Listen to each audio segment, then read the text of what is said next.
عنهم الرجس وطهرهم تطهيرا.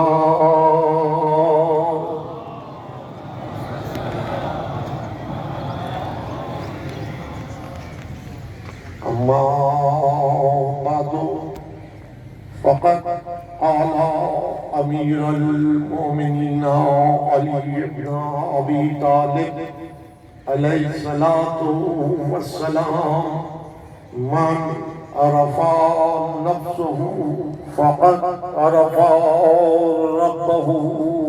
صلوات.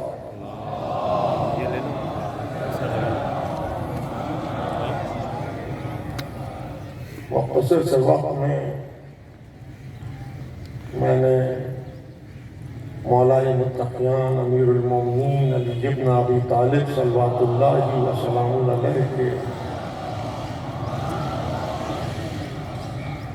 معروف کلمے کی تلاوت کا شرف حاصل کیا ہے،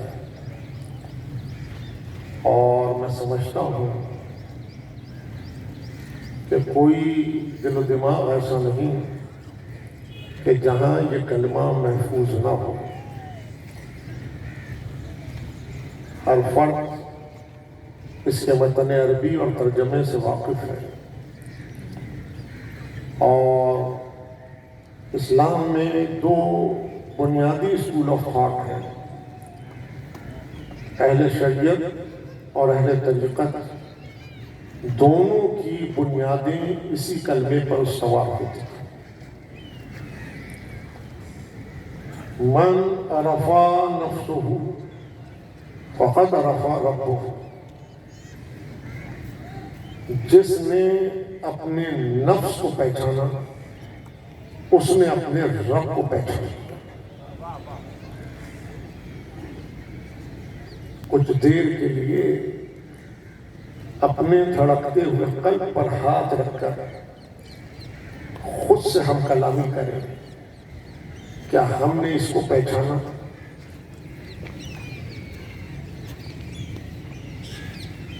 اگر اس کو ہی نہیں پہچانا تو اسے کیا پہچانا؟ میرے عزیز،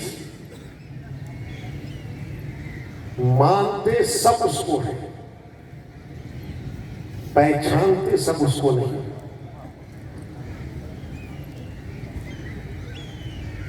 جو مانتے ہیں وہ زنجیر شک میں اسیر رہتے ہیں، اور جو پہچان لیتے ہیں وہ نعمت یقین کے ساتھ حیات کو منزل قیام میں لے آتے ہیں.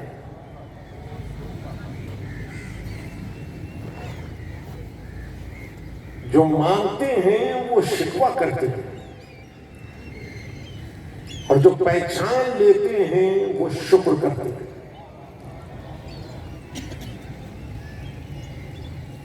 جو مانتے ہیں وہ مر جاتے ہیں، اور جو پہچانتے ہیں وہ باقی رہ جاتے ہیں. 1447 ہجری 2 ماہ 7 دن آپ مصروف ازا رہے. اگر کوئی آپ سے پوچھے کہ کربلا بتاؤ تو آپ اسے کیا بتانا؟ آپ نے کربلا کو روایت کے دائرے کے اندر محصور کر دیا. کربلا روایت کا دائرہ ہے، کربلا دائرۂ شعور ہے. کربلا کو شعور کی آنکھ سے دیکھیے. کربلا نفس انسان کے لیے مشاہدہ ہے. کربلا نفس انسان کے لیے مشاہدہ ہے. 2 لشکر مقابل پہ کھڑے ہیں، دونوں میں فرق کیا ہے؟ ہر اعتبار سے مماثلت ہے.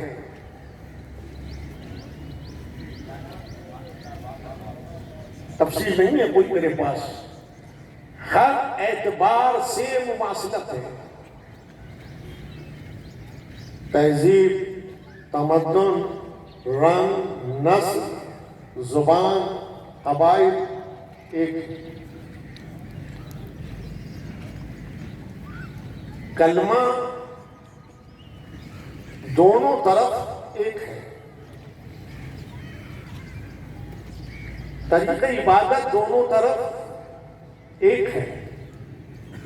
میں نے کہا بالتفصیل گفتگو کرتے ہوئے کہ کربلا کی جنگ فقہی جنگ نہیں ہے۔ کربلا 61 ہجری میں وقوع پذیر ہوئی اور فقہ کے پہلے امام اعظم امام ابو حنیفہ علیہ الرحمہ 80 ہجری میں متولد ہوئے۔ قرآن دونوں طرف ہے،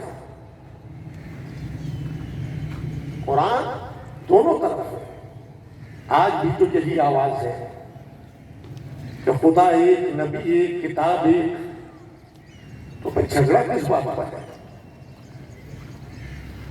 جھگڑا کس بات پر ہے؟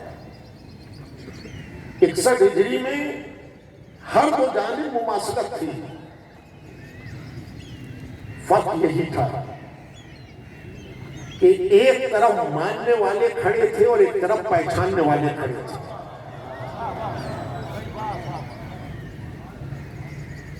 مجلسیں ماننے کا دائرہ نہیں، پہچاننے کا دائرہ ہے۔ ایک طرف ماننے والے کھڑے تھے اور ایک طرف پہچاننے والے کھڑے تھے۔ جنہوں نے مانا تھا وہ زنجیر شک میں اسیر تھے، اور جنہوں نے پہچانا تھا وہ نعمت یقین کے ساتھ حیات کو منزل قیام میں لائے تھے۔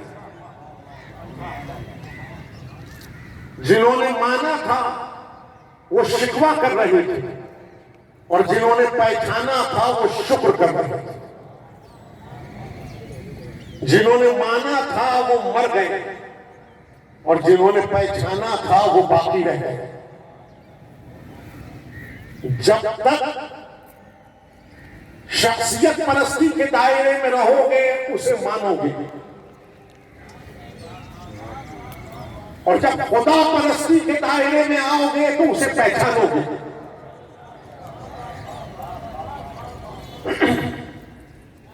دو دائرے تھے،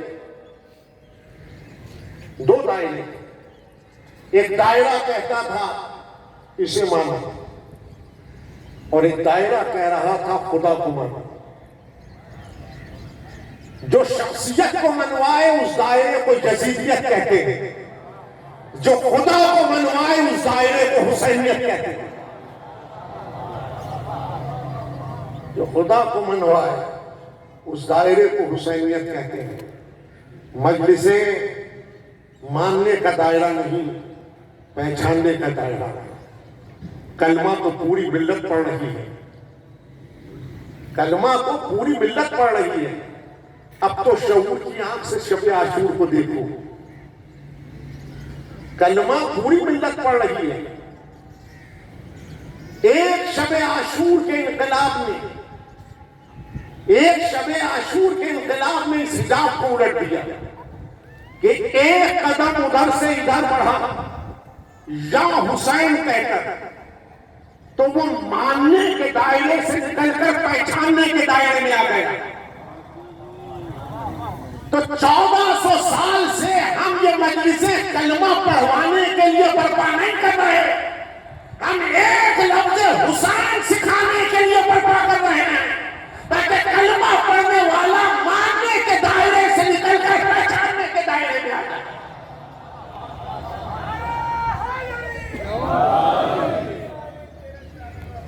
عزاداری کو رسم نہ سمجھیے، عزاداری کو رسم نہ سمجھیے۔ عزاداری فرقہ نہیں ہے، مسلک نہیں ہے، مذہب نہیں ہے۔ عزاداری آواز شعور کا دوسرا نام، عزاداری آواز شعور کا دوسرا نام۔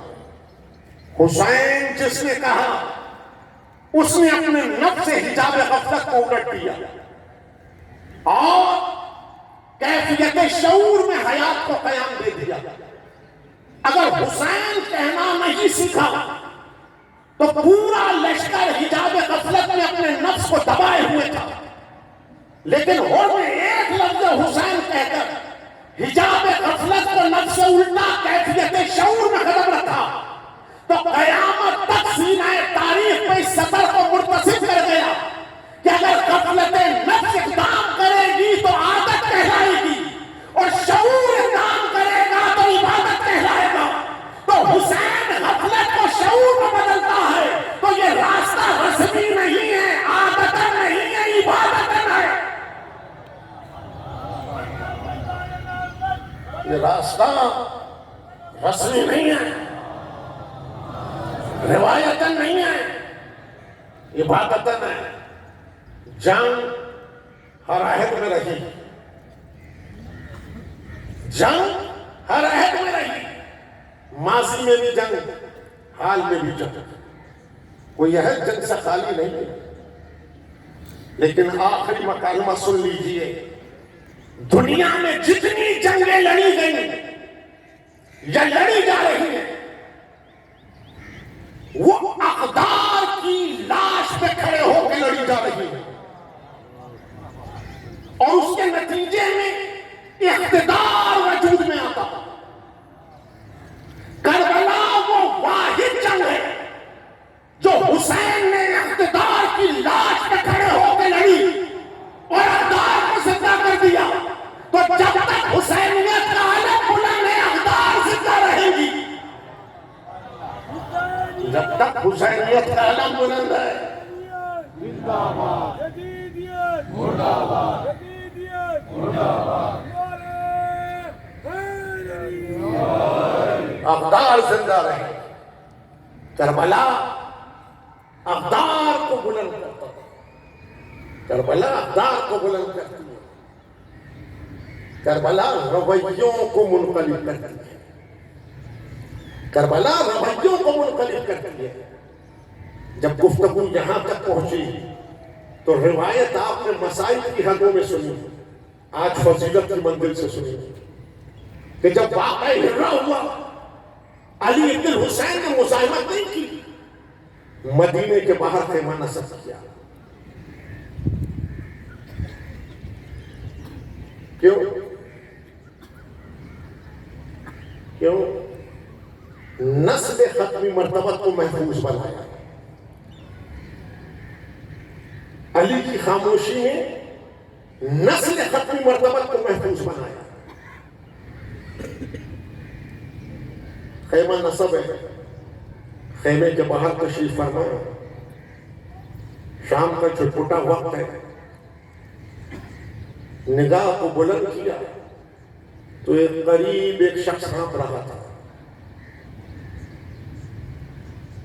چہرہ زرد تھا. کچھ دیر گزری تو روح بدن سے پرواز کر گیا. علی ابن الحسین کھڑے ہوئے، تیز قدم چلے. وہ پائے اقدس جس پہ منہال کہتا ہے کہ تتمِ شہادت بیڑیوں کے نشان سے، تیز قدم چلے، شانے پکڑ کر اس کو اٹھایا، خیمے کے پاس لا کے بٹھایا، خود ہاتھ دھلائے، خود چہرہ دھلایا، اپنے خیمے میں لا کے بٹھایا، اپنے ہاتھوں سے دسترخوان بچھایا، خوان چنا، سب کو چکا کے کا کھانا نوش کر. چند لقمے کھائے تھے، آنکھوں میں روشنی آئی، سر کو بلند کیا، بدن درس گیا، ہاتھ سے لقمہ چھوٹ گیا. امام نے سر کو جھکا لیا کہ کھانا کیوں نہیں تناول کرتا. اس نے کہا شاید آپ نے مجھ کو پہچانا نہیں. مسائل کے کلمہ حذف کر رہا.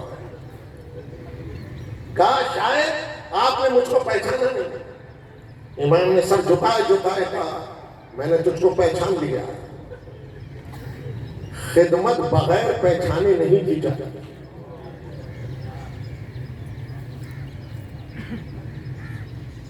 پوری کربلا اب سمجھو، پوری کربلا ایک مکالمے میں علی ابن الحسین نے بتائی. کا فرق یہ ہے کہ کل ہم تمہارے مہمان تھے، آج تم ہمارے مہمان، نتیجہ نکالیں گے آپ؟ امام نے پوری کربلا بتائی، کلمہ تم بھی پڑھ رہے تھے، کلمہ ہم بھی پڑھ رہے ہیں، فرق کیا ہے؟ کلمہ پڑھ کے تمہارا ایٹیٹیوڈ نیگیٹو تھا، تمہارا رویہ منفی تھا، ہمارا ایٹیٹیوڈ پازیٹو ہے، ہمارا رویہ مثبت ہے۔ علی ابن الحسین نے ایک مکالمے میں پوری کربلا بتائی، قیامت تک کربلا کی جنگ جاری ہے، پوری ملت کلمہ پڑھ رہی ہے، لیکن جائزہ لے فرد سے معاشرہ کہ کلمہ پڑھ کے اگر رویہ منفی ہے تو لشکر یزید میں کھڑا رہ جائے گا، اور کلمہ پڑھ کے فرد سے معاشرے کا رویہ مثبت ہے تو لشکر حسین میں آ جائے گا۔ مجلسیں کلمہ نہیں بدلتی، رویے بدلتی، مجلسیں کلمہ نہیں بدلتی، رویے بدلتے ہیں۔ جب منفی رویہ مثبت رویے میں بدلے گا، ایک قدم آگے بڑھے گا، انسان اس کربلا کی جنگ کا سپاہی بنے گا، کربلا کی جنگ کا سپاہی بنے گا۔ حسرت کیا ہے؟ جائزہ لیتے چلو، عزا کا دن ختم نہیں ہو رہا، عزا تو زندگی کے ساتھ ساتھ ہے،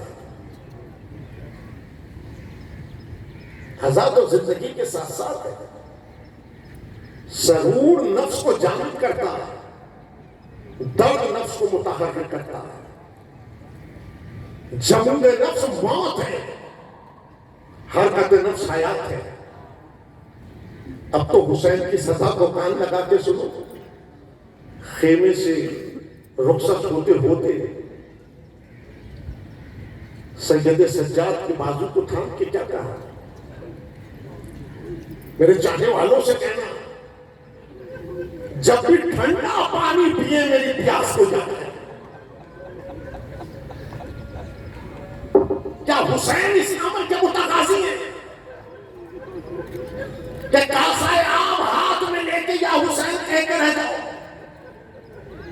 پانی ضرورت حیات ہے، صبح مساء میں اگر 5 مرتبہ کاسہ آب ہاتھ میں آیا اور آپ نے یا حسین کہا تو حسین اس میں سے گزر جانا چاہیے، اور جب حسین اس میں سے گزرا تو اس میں درد نفوس کر گیا، اور جب درد نفوس کر گیا آنکھوں سے اشکوں کا سیل رواں ہو گیا۔ جتنا سیل اشک رواں ہوا اتنا اس کی تطہیر ہوتی چلی گئی۔ حسین ابن علی نے اس ایک مکالمے سے انسان کو چلتا پھرتا آزادانہ بنایا، اس ایک مکالمے سے انبیاء کے مقاصد کی تکمیل کر دی، اس ایک مکالمے سے مقصد بعثت رسول کی تکمیل کر دی، اس ایک مکالمے سے آپ کو دفتر کربلا کا دیباچہ بنا دیا، آپ کو کربلا کے دفتر کا دیباچہ بنا دیا، جس نے اس میں حسین کو اتار دیا تو عزیزوں اس نے اس کی تطہیر کر دی، اس نے اس کی تطہیر کر دی۔ اسے کبھی ہم الوداع نہیں کہیں گے، یہ تو ہماری زندگی کے سفر کے ساتھ ساتھ ہے، یہ تو ہماری زندگی کے سفر کے ساتھ ساتھ ہے، لیکن ایک طریقہ ہے تربیت نفس کا، ایک طریقہ ہے تربیت نفس کا کہ عبادت کے اوقات معین ہیں، عبادت کے اوقات معین ہیں، اور معین اوقات میں عبادت کو سر انجام دیا جاتا ہے۔ عزاداری کے دن معین تھے، 2 ماہ 8 دن تربیت نفس کے لیے تھے، 2 ماہ 8 دن تربیت نفس کے لیے تھے۔ آج جو شام آئے پلٹ کر وہیں نہیں جانا جہاں کھڑے تھے، بلکہ اس عہد کے ساتھ قدم آگے بڑھانا ہے اس سزا کے اندر کہ ہم اس راہ پر حیات کو قیام دیں گے، ہم اس راہ پر حیات کو قیام دیں گے۔ دن مخصوص ہے امام یزدہم سے. غربت ہر معصوم کی ہے، غربت ہر معصوم کی ہے. آج جو صبح آئی کنیز حجرے سے باہر آئی کہ پانی لے جا کر احکام واجبی وضو کی ادا کرائے جائے. خادم ساتھ باہر آیا، لیکن جب حجرے میں قدم رکھا تو کیا دیکھا کہ 4 برس کا شہزادہ اپنے دامن کو پانی سے تر کر کے باپ کے چہرے پہ ڈال رہا. امام نے غش سے آنکھ کھولی، امام نے غش سے آنکھ کھولی، نگاہ بھر کے دیکھا، باہیں شہزادے کے گلے میں ڈال دی. کہ تیرا ہی انتظار تھا بیٹا، تیرا ہی انتظار تھا بیٹا. شہزادے نے کہا حجرے سے باہر جاؤ، حجرے سے باہر جاؤ. شہزادے نے احکام واجبی وضو کے ادا کرائے، سجادے پہ حسن عسکری کو لائے، فریضہ عبادت کو سرانجام دیا. خاک پہ جبین رکھ کے کہا پروردگار گواہ رہنا، میں نے تیری بندگی میں کوتاہی نہیں کی.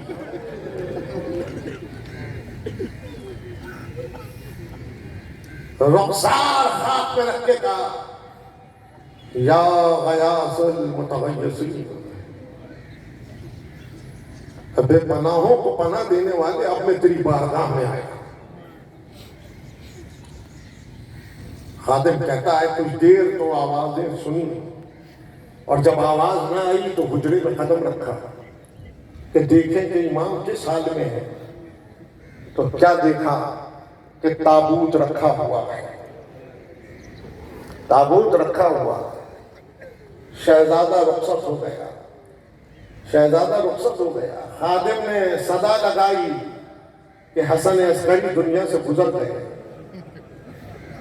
بازار بند ہو گئے، دکاندار مجتمع ہو گئے، محب چاہنے والے جمع ہو گئے.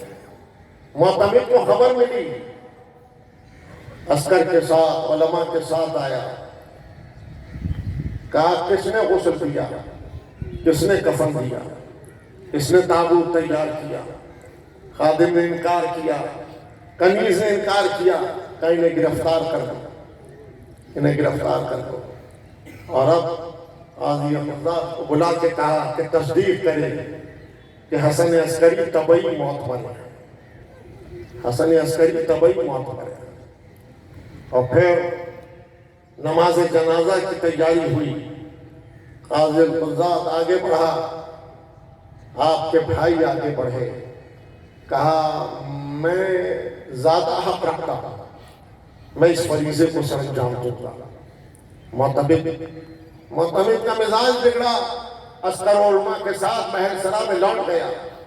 اور ایسے میں وہی 4 برس کا شہزادہ صفوں کو چیرتا ہوا آیا، دامن کو تھام کے کہا چچا میں زیادہ حقدار ہوں، میں اس فریضے کو ادا کروں گا. اللہ رے صبر حضرت حجت، اللہ رے صبر حضرت حجت. فریضے کو ادا کیا، واپس پلٹے، پردہ ہٹا، گھر میں گئے. معتمد کو اطلاع ملی، عسکر لے کے آیا. گھر کا کونا کونا تلاش کیا، لیکن صاحب کو کہیں نہ پایا. تو کہنے لگا اٹھاؤ جنازہ اٹھاؤ حسن عسکری کا، اٹھاؤ جنازہ اٹھاؤ حسن عسکری کا، علی نقی کے پاس لے جا کے دفن کرو. عزیزاں اتنی تعداد کسی جنازے میں نہیں جتنی حسن عسکری کے جنازے میں تھی. لوگ سر و سینہ پیٹتے ہوئے جا رہے تھے. ابن رضا کی صدائیں بلند ہو رہی تھی، ہائے ابن رضا، ہائے ابن رضا. جب یہ سلسلہ غم منزل پر پہنچ رہا ہے تو پھر میں حضرت حجت ہی کی بارگاہ میں دست ادب جوڑ کے کہتا ہوں کہ مولا آپ کے پدر کو، آپ کے والد گرامی کو یہ اطمینان تھا کہ میرا بیٹا آئے گا، فرائض کو ادا کرے گا۔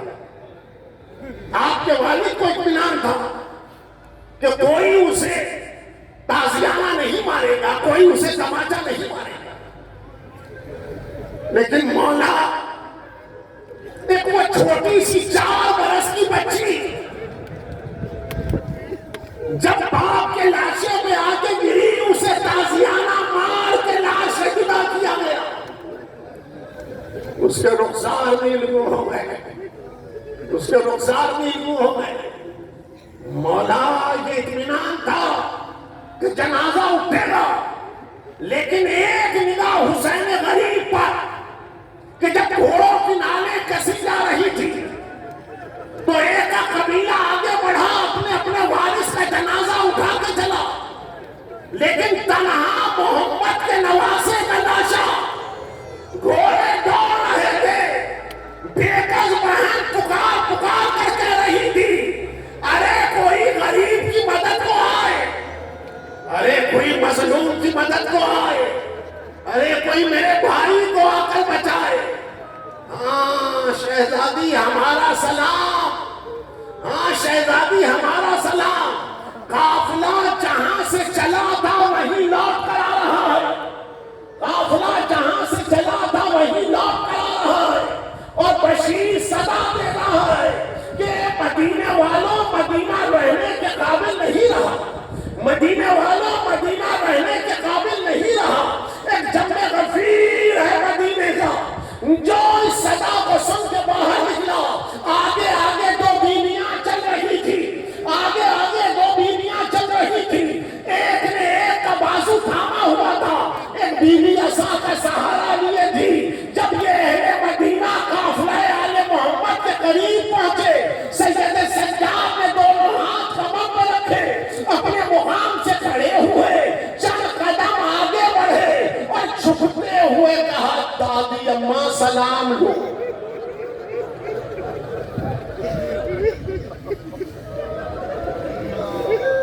ام البنین نے سر اٹھا کے سر کا پاؤں تک دیکھا، کہنے لگی کس نے مجھ کو سلام کیا، کس نے مجھ کو سلام کیا؟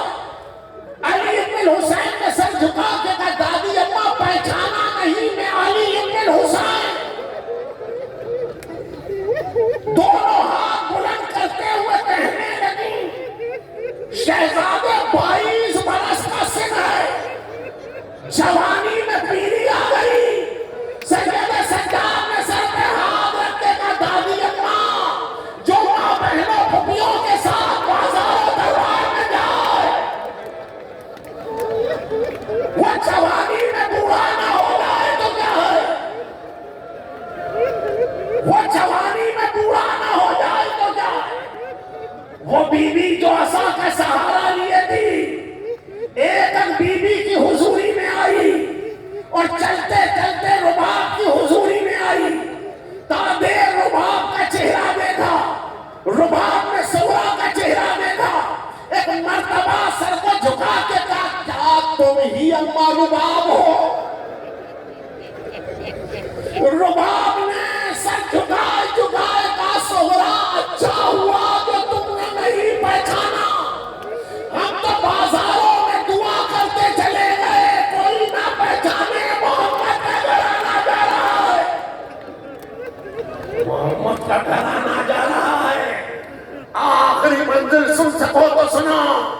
رباب نے سر کو بلند کرتے ہوئے کہا، میرے لال ڈھونڈ کیا رہی ہے، میرے لال ڈھونڈ کیا رہی ہے؟ سورا نے آگے بڑھتے ہوئے کہا، اماں جب کہیں تھی تو آغوش میں میرا چھوٹا سا بھائی علی اصغر، اماں وہ نظر نہیں آتا۔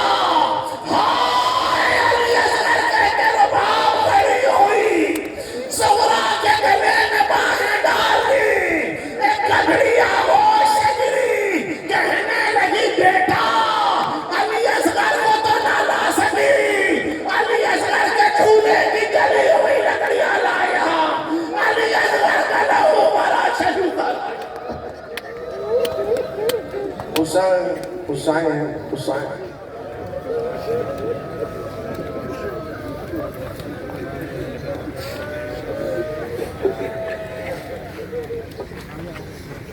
ممنی نے کہا نظم و ضبط کا خیال رکھتے ہوئے آہستہ آہستہ اس جلوس کو لے کے حسینیہ ایرانیان کی طرف چلے.